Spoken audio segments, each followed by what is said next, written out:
Magandang araw ho. Sir, kamusta po kayo dyan? Isa nga dito, kuya. Sige lang po, ma'am. Kuha lang po kayo dyan. Si Mayor ba yun? Oo, si Mayor yun. Tatakbo ulit siyang Mayor, ma'am? Yun ang usap-usapan dito. Tatakbo daw ulit siyang Mayor. Bakit parang gulat na gulat ka? Hindi po. Kasi po, nangako po yan dito sa palengke. Sabi niya, tutulungan daw niya kami at aayusin daw niya itong palengke. Kaso, matatapos na po ang termino niya, wala pa rin po nangyayari. Ngayon, kakandidato po ulit siyang mayor. Di bali na lang, hayaan na lang natin yung taong bayan na pumili kung kakandidato pa talaga siya o hindi. Naku, tama ka. Hayaan na lang natin yung taong bayan na magsabi kung karapat-dapat pa talaga siya o hindi. Sige ho, pili lang po kayo dyan. Sige, sige. Ito lang naman ang bibilin ko eh. Ito ate. Pangako po. Gagawin ko po ang sinumpaan ko sa inyo. Makakaasa po kayo. Uy, si Mayor ba yun? Ang pogi talaga niya. Alam mo, iboboto ko yan. Aba, bakit mo naman siya iboboto? Magaling kasi sumalaw yan. At saka pogi-pogi. May ubo ba utak mo? Eh di ko ayaw siya iboto din ba? Basta ako, iboboto ko siya. Ewan ko sa'yo. Para kang tanga. Ang pogi ng komite! Pag ako po ang naluklo, eh gagawin ko po ang nararapat. Hoy, ikaw. Botante ka na ba? You know when the razor headset, lahat ng pangarap ko'y bigla lang natunaw. Sa panaginip na lang pala, tama sa saya. Ma, papasok na po ako sa trabaho ko. Oh, ayos ka na pala anak. Baka pwede, iwan mo na yung pambayad ng ilaw, tubig. Tsaka yung renta dito sa bahay. Eh, naniningila kasi si Aling Nene. Sige ma, iiwan ko na lang po dun sa lamesa. Asan po ba si Papa? Alam mo anak, wala na tayong magagawa pa sa tatay mo. Pasensya na anak ha. Kung kaya ko pang maghanap buhay, gagawin ko. Para lang makatulong.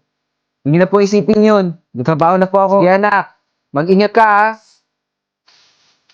Ma'am, pinatawag niyo raw po ako. meron doon nagre-reklamo sa'yo doon. Ma'am, sorry po. Pero hindi ko naman po kasi sinasadya yun eh. Huwag po kayong mag-alala. Nanghingi na po ako ng sorry dun sa customer po. Kung ayaw mo matanggal dito, ayusin mo yung trabaho mo. Opo, ma'am. Hindi na po maulit. Huwag niyo lang po ako tanggalin sa trabaho kasi kailangan ko po eh. Wow! Ang dami nito anak ha. Maraming salamat anak ha. Meron na tayong panghanda sa Pasko. Ang saya-saya naman ng Pasko natin anak. Wow! Ang ganda naman ng sapatos ito kuya. Maraming salamat dito ha. Alam mo talaga yung paborito ko ha. Walang ano man. The best ka kuya. Gusto ko maging masaya tayo. At buo ang pamilya natin. Kahit ganito lang yung buhay natin. The best talaga ang kuya mo no. Napakamatalongin. Kuya, baka pwede akong makiram ng 200. Idadagdag ko lang dun sa school project namin. Eh, di ba Jessica, binigyan kita ng 500 nung nakaraan? Sabi mo, ibabayad ko rin sa school project mo? Binayad mo ba? Eh, totoo naman kuya eh. Binayad ko po yun. Yan po tayo kuya eh. Mahilig kang manumbat eh. Hindi. Hindi ako sa nanunumbat. Tinatanong ko lang, Jessica. Kuya, huwag ka na lang magbigay kung gusto mo lang di manumbat. Hindi na kuya. Salamat na lang.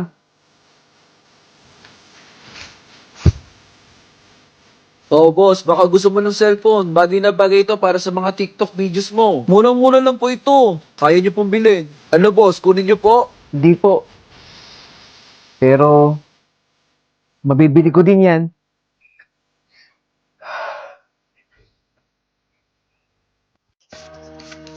Nak, baka naman pwede mong dagdagan to. Ito lang talaga? Sige na nak, magbabayad pa kasi ako dun kay Aling Marta eh. Kulang pa nga to nak eh. Sige na nak, Christine, dagdagan mo naman. Ma, wala na ako ibibigay sa'yo. Binayaran ko pa po yung mga utang nyo. Yung pera po na yan, yun na lang po yung natitira sa akin. Yan. Yan ang natutunan mo dun sa Maynila. Ang sumagot-sagot na pabalang. Ano, nagmamalaki ka na ba, anak? Baka nakakalimutan mong ako ang nagpalaki sa'yo. Ang dami ko rin gasto sa'yo, ha? Ngayon ka lang babawi, anak. Hindi naman po sa ganun, ma. Eh, pamasahin na lang po yung natitira sa akin dito, eh. O sige na nga. Hindi na. Salamat na lang, ha. Salamat sa bigay mo. Kulang na kulang pa to, eh. Ayan si Christine. Yung anak ni Aling Jonah. Yung mahilig mangutang na kapitbahay natin. Paano hindi mangungutang? Eh, yung anak daw niya, buhay mayaman sa Maynila.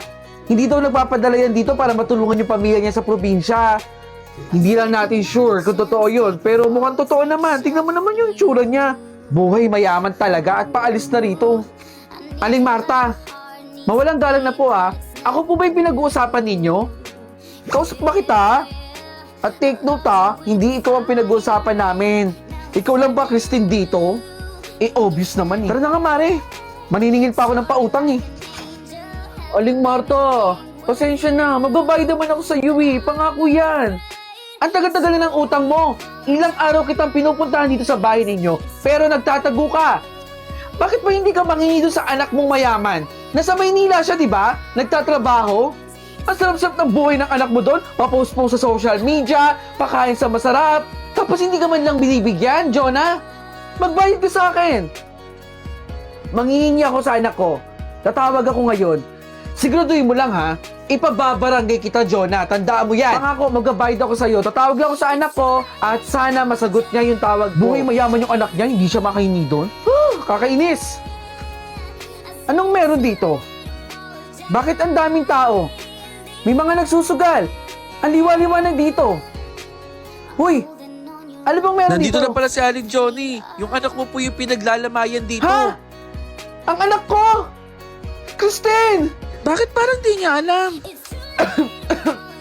Ate, bilhin niyo na po to. Parang awan niyo na, ate. Pabili ko lang ng gamot. Natanggal kasi ako sa trabaho eh. Naku po, salamat po. Salamat po. Grabe. Sige po, kukunin ko lang po. Wallet? Uy! May tao ba dyan? Bulag si ma'am? Ano po order niyo, ma'am? Waiter, isang tapsilog. Samahan mo na ng soft drinks. Repeat order ko lang po, ma'am, ha? Isang tapsilog po ninyo. Si Galit ba yun? Samahan po ng soft drinks. Okay, ma'am. Antayin na lang po yung order ninyo. Bakit siya kinuha yung wallet? Hindi naman kanya yun, ah. Kung sinuswerte ka nga naman talaga, oh. Uy, Gary. Annalyn. Bakit hawak mo yung wallet ni ma'am? Bulag naman yun si ma'am, eh. Hindi niya ito nakita. Kahit na bulag si ma'am, wag na wag mo kukunin yung wallet.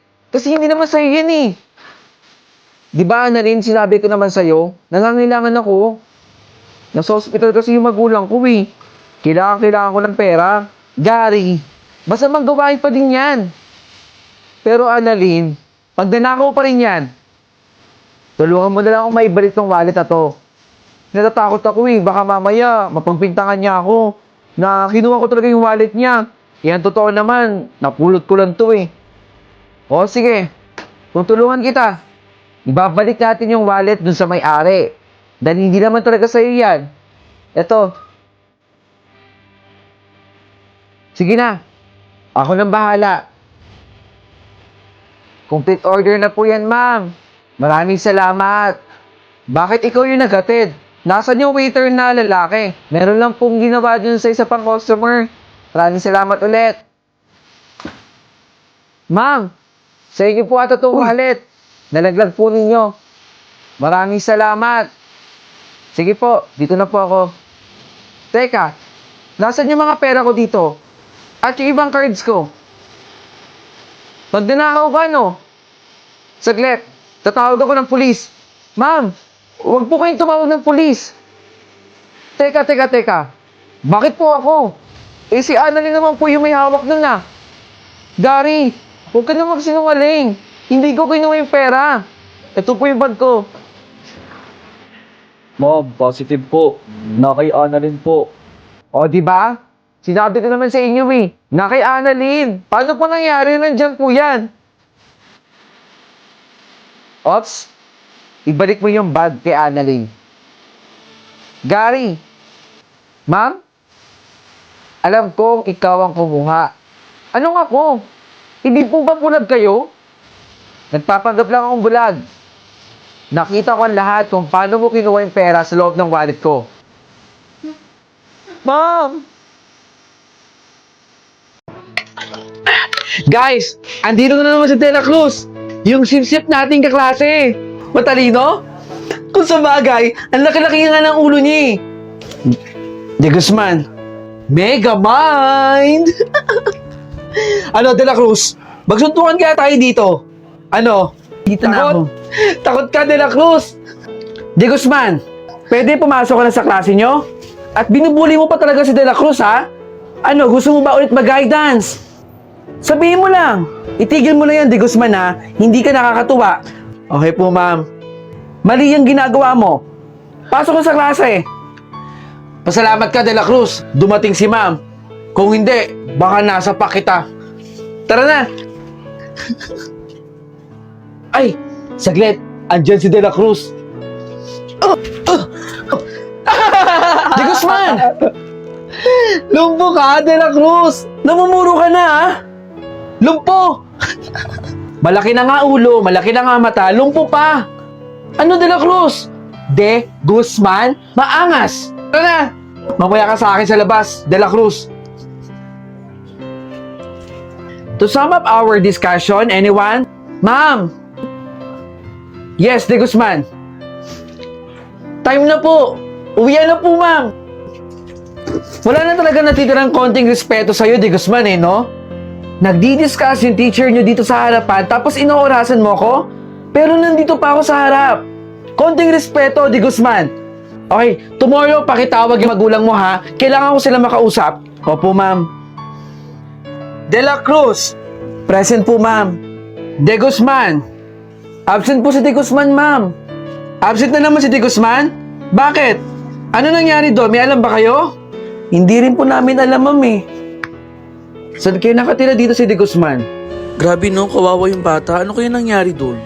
Alam niyo po ba dito kung saan nakatira si De Guzman? Ah, si De Guzman po. Siya po yung nakaburol dyan. Tama na po. Tama na po.